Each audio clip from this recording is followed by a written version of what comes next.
아파트는 빵이 아니죠. 그래서 내가 만들고 싶으면 얼마든지 만들 수 있는 그게 아닙니다. 국토부 장관이 바뀌면 과연 우리나라 현 정부의 부동산 정책 기조가 바뀔 것인가?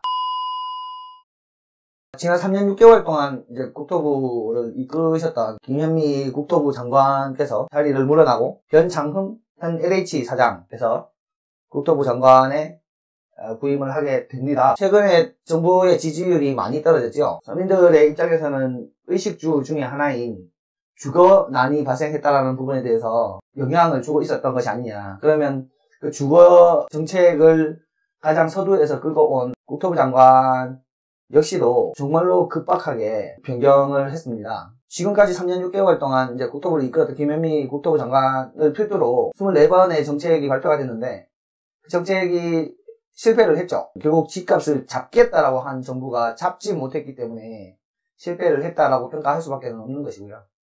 항상 말씀을 이때까지 드려왔지만 그 실패의 원인에 수요와 공급에 따른 시장 경제의 원리를 너무나 무시하고 있었다. 수요와 공급의 밸런스를 맞춰야 하는데 이 공급을 밸런스를 맞추지 못하니 수요를 억제하기 위한 정책들이 일변도로 계속 유지가 되고 있었다. 아무리 억제를 시킨다 하더라도 그 수요가 죽지 않았어요.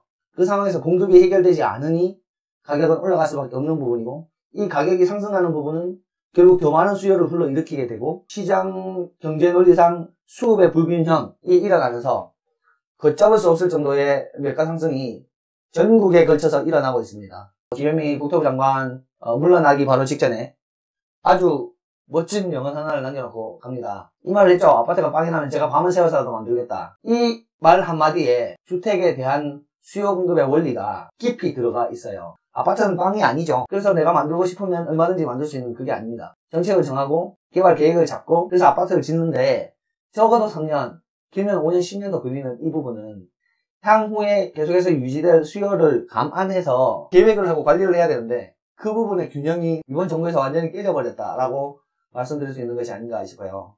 서울에서 시작이 됐죠. 이 매가의 상승이. 근데 서울에서 시작은 분명히 수요 공급의 차이, 그러니까 수요보다 공급이 적어서 생기는 현상이었습니다. 다들 강남권 그리고 서울의 중심권으로 살고자 하는 희망은 당연하죠. 근데 그쪽에 추가적인 공급을 할 수 없으니 어찌 보면 과감하게 재건축도 하고 재개발도 하고 그러면서 공급을 늘려서 조금 안정적으로 시장을 유지했어야 되는데 그 부분을 완전히 막으면서 공급의 실마리를 풀지 못했다. 현 정부는 공급은 충분하다는 이야기를 이때까지 계속 해왔어요. 그리고 물러나는 이 상황에 은근슬쩍 공급이 부족하다는 것을 인정하게 된 거죠. 그 공급이 부족한 상황을 풀려고 하지 않고 수요를 줄여서 이 공급이 부족한 상황을 타개해 나가겠다라는 정책을 일변도로 해오다가 수요가 더 많아져 버리는 바람에 시장 경제의 원리가 완전히 무너졌다라고 이야기할 수 있는 부분이고요. 지금 그 원인에 지난 정권이 있다라고 이야기를 하고 있는 부분은 조금 책임 회피가 아닌가라는 생각이 듭니다. 지금이라도 공급에 대한 부분을 어떻게든 해결해 나가려고 노력을 해야 되는 부분이에요. 국토부 장관이 바뀌면 과연 우리나라 현 정부의 부동산 정책 기조가 바뀔 것인가? 그 이야기가 많이 나온다는 것은 주거형 부동산 투자에 너무나 많은 사람들이 관심을 가지고 있다는 거예요. 관심이라는 게 결국 수요가 될 수도 있고 보유한 사람들일 수도 있기 때문에 그 관심도가 보통 때보다 더 높은 건 당연한 사항이죠. 과연 이분이 왔을 때 그러면 정책 기조는 바뀔 것이냐? 국토부 장관은 바뀌었지만 정책 기조는 크게 달라질 것이 없다.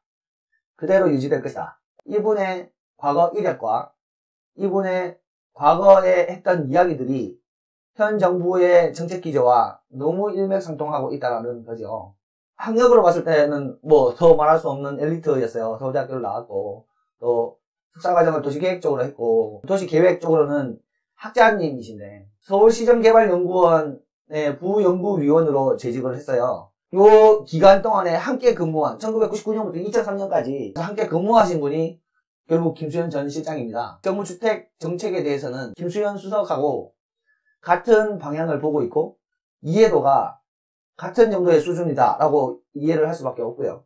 이제 한국도시연구소 소장으로 가셨는데 연구자료나 이런 것들을 보면 내용 자체가 지금 현 정부의 정책을 대변하거나 또는 받쳐주는 내용들이 너무너무 많아요. 그런 일들을 하고 있는 도시연구소의 소장으로 근무를 하신 분이고, 현재는 이제 LH 사장으로 계신데요. 이분이 한 말이 현 정부의 주택정책이 중상 정도는 된다. 이명박 정권, 박근혜 정권 때보다는 훨씬 어려운 시장이기 때문에 지금 이 정도 수준으로 한 것도 잘한 거라고 생각을 한다. 자평을 하지만 결국 정책의 목표를 달성하지 못하고 있는 건 사실이지요. 일변도로 유지해왔던 현 정부의 부동산 정책을 인정하고 동의하는 것이 아닌가라는 생각이 들고, 임대차 3법이 생기면서 최근에 전세가가 엄청나게 오릅니다. 그 이유가 가격 상승 때문에 있었다라는, 어쩔 수 없는 상황이다라는 것을 이야기하는 것도 수요 공급의 원리를 전혀 인정하지 않는 상황이고요. 임차인을 보호하기 위해서는 현 2+2보다 3+3이 오히려 더 좋다, 또는 2+2+2 계약갱신 청구권을 2번을 줘야 한다 라고 주장을 하는 분이신데, 그렇게 됐을 때 안 그래도 오르고 있는 이 전세가가 더 오를 수밖에 없는 것이 아닌가라는 생각이 들고요. 공급에 대한 부분에 대해서 너무나 비판적인 생각을 가지고 있는 분이지 않나라는 생각이 드는 것이, 재개발, 재건축, 개발이라는 것이 개인의 이익을 위해서 진행해야 되는 것은 아니다. 그러니까 공공이 주도하는 것이 맞다라고 주장을 하시는 분이에요. 재개발, 재건축을 하면 그 아파트를 보유하면서 견디고 있는 사람들이 많죠. 이 부분을 결국 무시하는 부분 자체는 차후에도 재건축, 재개발이 원활하게 진행되지 못하겠구나. 공공주도 재건축, 재개발 실패했죠. 근데 그 부분을 계속해서 유지해 나가려고 하는 이런 부분 자체는 과거에 김수현 수석을 필두로 진행을 했던 초과이익 환수제나 공공재건축, 임대주택화 하는 부분에 대해서 같은 주장을 해오고 있었던 분이기 때문에 향후에 서울의 재건축, 재개발은 조금 더 힘들어지지 않을까, 협상이 되지 않을 것이다 라고 판단을 하고, 공급이 늘어나지 못하는 또 하나의 이유가 될 것이다. 부임을 하고 나서 과연 어떠한 공급 정책을 펼칠 것인지에 대한 부분은 지켜봐야 될 부분이지만, 다른 세금이라든지 정책보다도 실질적으로 어떠한 공급을 할 것이다에 대한 정책을 펼치셔야 시장 안정화를 위한 역할을 할 수 있는 부분이지, 다른 부분을 먼저 꺼냈다가는 사실 똑같은 상황밖에 안 되는 제2의 방토화제트가 될 수 있는 상황이 될 수도 있다라고 판단을 하는데요. 이제 서울 하나만 조금 한정 지어놓고 이분이 이야기하신 말을 되짚어보면, 서울은 충분히 집을 지을 만큼 땅이 넓다라는 인식만 있어도 패닉바이는 해소될 수 있다라고 주장하시는 분이에요. 결국 심리가 수요를 만들어냈다라는 부분을 짚는 부분인데, 그 심리를 잠재우기만 해도 집값이 안정될 수 있다. 사실 서울은 심리가 아니라 수급 불균형이 진짜 일어나 있는 부분이죠. 그 부분을 해결하면 심리적인 부분 또는 정책적인 부분으로 다가갔다가는 그 부분을 해결하지 못한다는 거죠. 실질적인 공급이 있어야 되는 부분이지 않느냐. 어쨌든 급변하는 부동산 정책을 겪으면서 지난 3년 6개월을 지나왔는데요. 이제 남아있는 현 정부 부동산 정책을 선두에서 펼쳐나갈 새로운 국토부 장관께서 오시면 현 정책이 어떻게 개선되고 좋아질 것인지에 대해서 기대를 하면서 봐야 될 것 같고, 기대도 좋지만 대응 포인트를 계속해서 잡아가야 된다. 우리는 항상 정책을 예상하는 것이 아니라 정책에 대응하는 것이다 라는 이야기를 하면서 한번 짚어봤어요. 현재 예상으로는 더 변할 것이 없다 라는 생각이 드는데, 대응을 잘 하면서 내년 한 해도 준비해야 되지 않을까 라고 생각을 해봅니다.